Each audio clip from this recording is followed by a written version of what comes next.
Muito bem, essa aula sobre colisões mecânicas e energia. Agora a gente vai misturar esses dois temas em alguns exercícios. Então vamos lá.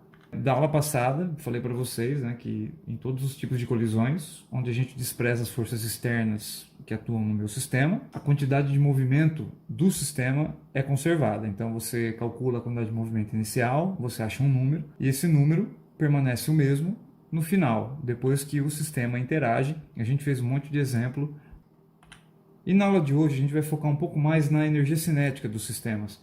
Porque nas colisões reais, são todas as colisões que você consegue imaginar aí e que acontecem no cotidiano, naturalmente, a energia cinética do teu sistema, dos corpos que estão colidindo, não se conserva. Porque você sempre vai ter algum tipo de dissipação, como energia térmica, energia sonora, ou o trabalho foi realizado para deformar os corpos, você tem atrito, você tem colisão com o ar e uma série de outras coisas. A gente classifica as colisões com relação à energia. São 3 tipos de colisões. Então, o primeiro tipo, a gente chama de colisões parcialmente elásticas. São aquelas que há perda de energia e os corpos não ficam grudados depois da colisão. Depois que colidiram, as velocidades mudam. Então, eu posso escrever que a energia cinética final é diferente da inicial. Até aqui sem problemas. O segundo tipo a gente classifica de colisão inelástica. Então, nesse caso, além da perda de energia, os corpos eles grudam depois de colidirem. E a gente vai trabalhar essas colisões em alguns exercícios daqui a pouco. Então, de novo, eu consigo escrever que a energia cinética final é diferente da inicial. E mais, numa colisão inelástica é quando os objetos perdem mais energia possível. Ou seja, você tem a maior redução possível de energia numa colisão. É quando eles batem e grudam. E o último tipo de colisão a gente chama de colisão perfeitamente elástica. Isso aqui trata-se de uma situação ideal, onde os corpos não sofrem deformações e a energia cinética é a mesma. Então eu posso escrever que a energia cinética inicial do meu sistema é igual à energia cinética final do meu sistema. Bom, uma situação ideal, ela não existe na realidade, certo? Quando a gente está desprezando atrito, desprezando a resistência do ar, considere uma mola ideal, considere um fio ideal, a gente está fazendo uma aproximação de certas situações reais. Porque quando a gente idealiza uma situação, a gente transforma ela em algo mais simples de ser tratado, por exemplo, tratado matematicamente, que não está tão distante assim de certas situações reais. Então, o caso ideal, ele funciona muitas vezes como um guia que permite a gente prever o que é possível ou não é possível. Eu vou dar um exemplo na química, porque vocês químicos usam essa idealização quando vocês vão estudar a cinética dos gases. Vocês vão estudar isso na matéria chamada Físico-Química 1 e também Físico-Química 2. Porque quando a gente supõe que um gás ele é ideal, a gente está considerando que os átomos eles são corpos que colidem uns com os outros de forma elástica. Ou seja, você não tem dissipação de energia cinética. Isso não é uma ideia muito maluca, porque quando a gente abaixa a concentração dos gases, os resultados que a gente tem medindo pressão e temperatura são muito próximos da situação ideal. Então, dito isso, vamos para os nossos exercícios, para você chegar bem preparado no segundo ano e detonar na Físico-Química 1 e Físico-Química 2. Então, eu vou ser um pouco mais rápido aqui nas contas, porque o que vai interessar é a gente classificar a colisão, certo? Então, tá aí os dois veículos e eu quero que você determine a velocidade do veículo B após a colisão e classifique a colisão. Então você tem o veículo A de massa 6 kg, velocidade 5, vai colidir de frente com o veículo B de massa 4 kg e velocidade 10. Depois da colisão, o móvel A ele foi espirrado para trás, inverteu o sentido do movimento e passou a caminhar com velocidade 2. Vamos descobrir a velocidade do móvel B. Isso aqui é um sistema isolado, desprezei atritos, a única força trocada entre eles é uma força interna do sistema AB, e a gente pode escrever que a quantidade de movimento inicial é igual à quantidade de movimento final.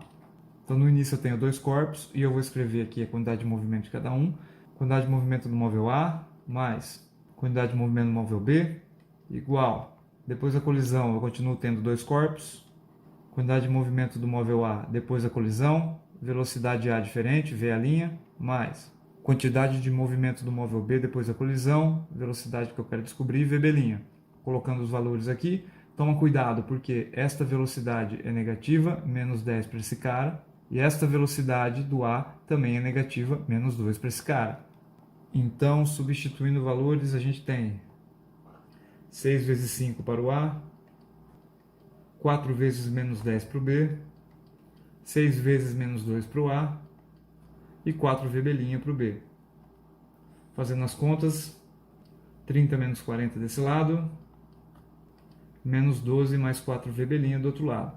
Isolando 4V', vou deixar ele aqui desse lado, então a gente tem 30 menos 40 mais 12 é igual a 4V'.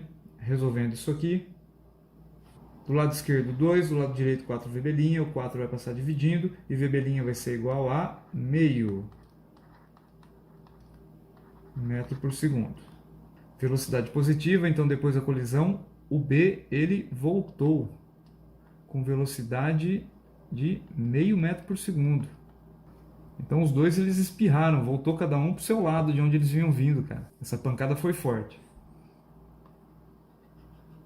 Vamos agora classificar a colisão. Então como é que a gente faz isso? A gente vai calcular a energia cinética inicial, calcular a energia cinética final e comparar. São iguais? São diferentes? Eu acho que você já pode dizer que isso aqui não é uma colisão inelástica, porque eles não ficaram grudados depois da colisão. Então vamos fazer a conta. A energia inicial é a energia cinética do A, mais a energia cinética do B antes da colisão, substituindo valores, 6 vezes 5 ao quadrado para o A, mais 4 vezes menos 10 ao quadrado para o B, certo? Dividido por 2. Resolvendo isso aqui vai me dar 75 mais 200, que é 275 joules. Essa é a minha energia inicial antes da colisão. Depois da colisão, eu tenho uma quantidade de energia final de dois corpos separados, então, energia cinética dos dois, eu estou usando VA' e VB' agora ao quadrado, substituindo valores, eu vou ter 6 vezes menos 2 ao quadrado sobre 2 para o A, mais 4 vezes meio ao quadrado sobre 2 para o B. Resolvendo essa conta, eu tenho 12 mais meio, que vai me dar 12,5 joules. Então teve uma redução brutal de energia, olha só, começou com 2,75, terminou com 12,5. Então a gente pode classificar a colisão como sendo uma colisão parcialmente elástica. E está provado aqui, né? É só fazer a conta das energias e comparar elas assim que você já me prova que é uma colisão parcialmente elástica. Tranquilo, né? Eu trago um outro exemplo aqui, se você quiser pausar para tentar resolver, fique à vontade, eu até aconselho você tentar fazer, porque eu vou fazer isso aqui bem rápido, então. Novamente, dois veículos colidindo de frente, depois da colisão o A continua caminhando para a direita, eu quero descobrir qual é a velocidade do B. Então, feitas as considerações, a quantidade de movimento inicial é igual à quantidade de movimento final. Já vou substituir valores tanto para o A quanto para o B, e eu vou ter o seguinte, eu tenho massa do A 8, velocidade do A 8, massa do B 2 e velocidade do B menos 3. Depois da colisão, massa do A 8, velocidade 3,6, e massa do B é 2 e a velocidade eu quero descobrir. Resolvendo então as contas, eu tenho 64 menos 6 igual a 28,8 mais 2 VB'. Eu tenho então aqui 58 menos 28,8, que já veio para cá, igual a 2 VB'.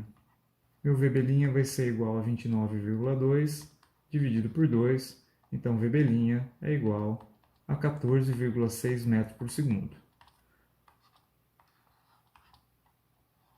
Então, olha só, o B ele tem uma massa baixa, né? E o A uma massa bem alta, é um cara bem pesado. Quando eles colidem de frente, o B é praticamente espirrado de volta, com uma velocidade bem alta, 14,6. É uma baita de uma colisão. Agora, vamos olhar as energias desse exemplo. A energia inicial é a cinética do A mais a cinética do B. Substituindo valores, é isso que temos. E se a gente fizer essas contas, a gente vai ter o resultado de 265 joules para o início. Só uma correção aqui, né? No símbolo eu coloquei a linha, mas não é linha, né? É o VA e o VB normal, né? Do início eu usei os números normais. É essa conta aí mesmo. Então, no fim, energia cinética do A mais energia cinética do B, substituindo valores, a gente vai ter o seguinte: 51,84 mais 213,16. E se você fizer essa conta, você vai encontrar magicamente o número de 265 joules, cara. Ou seja, a energia inicial é igual à energia final. Isso aqui trata-se de uma colisão perfeitamente elástica. Então esse aqui é um caso ideal, que se a gente for levar para o laboratório essa condição inicial, a gente nunca vai ter uma velocidade do B chegando a 14,6. Sempre alguma coisa menor. Mas se a gente conhece o caso ideal, se a gente sabe que idealmente essa é a velocidade do B, a gente sempre pode esperar valores menores que 14,6. Esse é o poder da idealização. Você consegue prever os limites do seu experimento. Então, este foi o exercício 2. Daqui para frente, a gente vai trabalhar coisas um pouco mais interessantes. Então, a gente tem aqui mais um exercício, esse é o 3, esse aqui é mais elaborado. Olha só, um bloco de massa meio quilo, inicialmente em repouso no ponto A.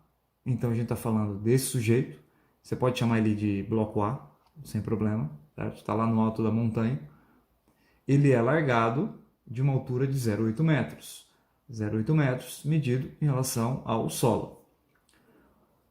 Esse bloco ele desliza sem atrito, isso aqui é bem importante, ao longo de uma superfície e colide com outro bloco de massa M.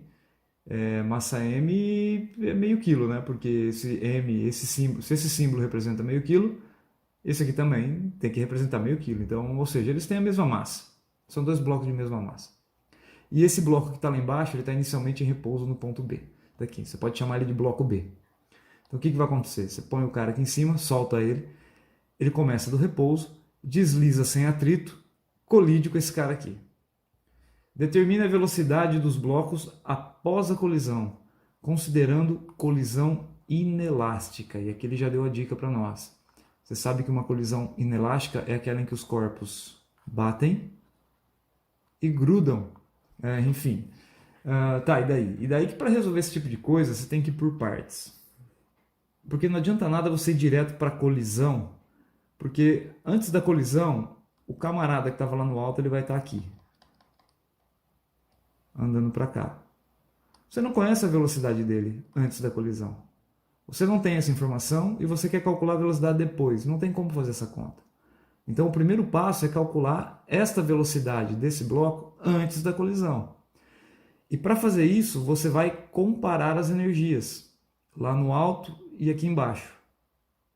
Acho que você entendeu. Então, o primeiro passo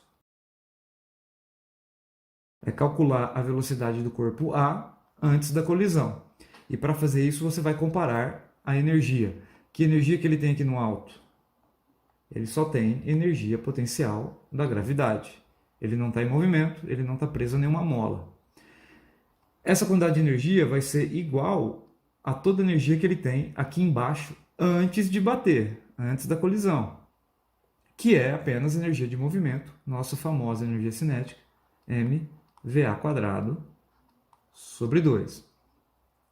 E você só pode dizer que isto é igual a isto aqui porque o exercício disse que não tem atrito enquanto ele desliza pelo morro. Aqui eu posso cortar massa com massa e substituir os valores. Tá aí, gravidade 10, altura 0,8.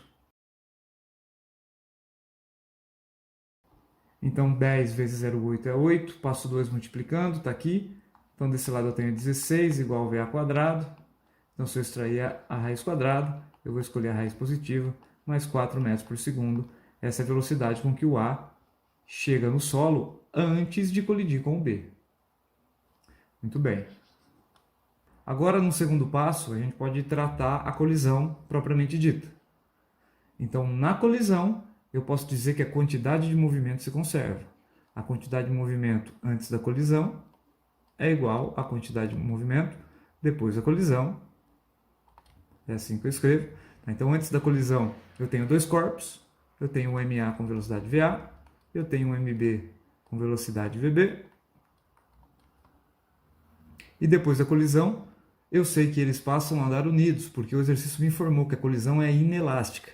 Então eu tenho um corpo só, cuja massa é a soma das massas, e a velocidade é o que eu quero descobrir.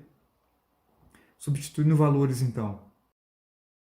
Então sobra do lado esquerdo meio vezes 4, isso aqui dá 2.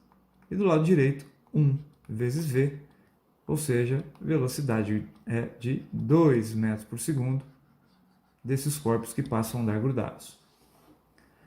Então esse é um exercício que você precisa quebrar ele em 2. Antes da colisão, você precisa analisar a energia do corpo para poder calcular a velocidade dele e depois tratar a colisão. Você não pode tratar a colisão de uma vez só. beleza? Então vamos para mais um aqui.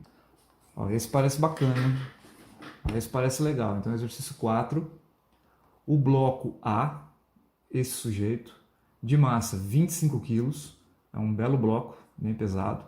Ele desliza com velocidade de 3 metros por segundo. Beleza, ele está caminhando. Ele colide com o bloco B em repouso, então o B está paradão aqui, e a massa do B é 15 quilos. Após a colisão, ambos deslizam unidos. Opa, essa palavra é bonita. Ou seja, isso aqui é uma colisão inelástica, certo? Igual ao exercício anterior. Em direção a uma mola. Então tem uma mola aqui no final. E a constante de mola é 56.250 newtons por metro. Que número maravilhoso. E essa mola é bem dura, né? Uma mola que está ali justamente para segurar esses dois caras bem pesados que vão chegar até ela. Considerando a mola ideal, o que significa a mola ideal lá do começo? Significa que essa mola não dissipa energia. E também, desprezando os atritos, novamente, calcule a deformação máxima que a mola sofrerá para frear os dois blocos. Pô, cara, então, de novo, é o típico problema que você vai ter que quebrar em duas partes. Então, olhando a ordem cronológica dos eventos, primeiro o corpo A colide com o B, eles grudam, passam a caminhar juntos e empurram a mola. Então eu vou desenhar aqui uma configuração final para esse sistema. Tá aqui, essa é a configuração final do meu sistema, e se você pegar a mola desde a posição de equilíbrio até a nova posição, isso aqui, essa diferença é o que a gente chama de deformação X, e é isso que eu quero calcular. Tudo bem? Então eu vou para o primeiro passo. Seguindo a ordem cronológica, teve uma colisão. Vamos descobrir qual é a velocidade que esses corpos caminham grudados depois da colisão. Então numa colisão, para um sistema isolado, eu posso dizer que a quantidade de movimento inicial é igual à quantidade de movimento final. Antes da colisão eu tenho dois corpos, mas só o A está em movimento, então eu vou escrever massa do A vezes velocidade do A. Isso aqui para o B é igual a zero, porque o B está parado, beleza? E depois da colisão eles estão grudados. A massa total é a soma das massas e eles caminham com uma velocidade que eu quero descobrir. Substituindo os valores aqui, a gente tem o seguinte. Resolvendo isso aqui, eu tenho que quando eu passo 40 dividindo, eu descubro que a velocidade é igual a 1,875 metros por segundo, uma velocidade bem baixa, beleza? Então bateu, grudou, passaram a caminhar com uma velocidade mais baixa. Até aqui tudo bem. Como a gente está considerando a mola ideal, estamos desprezando os atritos, após a colisão, toda a energia que esses corpos possuem vai se manter constante. Antes de chegar na mola, esses corpos estão em movimento, então eles possuem apenas a energia cinética. Massa vezes velocidade ao quadrado dividido por 2. É a massa dos dois, né? Eles estão grudados. Essa energia se mantém até o fim. E no fim, eles empurraram a mola, eles pararam, a velocidade desses caras no fim é zero, beleza? E a energia que eles tinham de movimento foi transferida para a mola. Então, no fim, o sistema possui energia elástica. K, x ao quadrado, sobre 2, onde K é a constante de mola e x é a deformação que eu quero descobrir.